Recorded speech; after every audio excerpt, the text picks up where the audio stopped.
Jennifer Lopez kelib ketibdi demiş, endi bo'ldi, o'sha tema 1 oy O'zbekistonda aylanadi.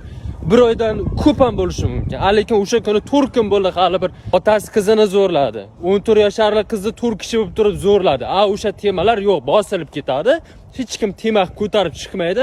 Lekin mamutda qayoqdagi narsalarni biznikilar shunday olib chiqishga bir ochko ishlash bilan ovorasizlar. Qo'lingizdan ishlarsa kelmaydi. U kelib ketdi, soqqasini oldi, ketdi, tushunyapsizlarmi?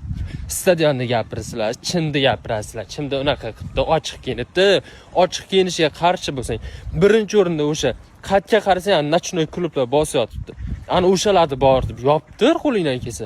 Ana o'sha yerda Jenniferdan ustun bo'lsa ustun kam qizlar bor emas.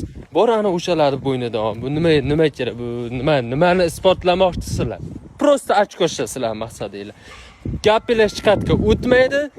Chimda boshqarsan gapirmaylar. Sizlar borki, faqatgina o'sha bitta maqsadinglar shu bu narsa tiqib olishga bo'ladigan narsalar qilinglar. Bo'ladigan.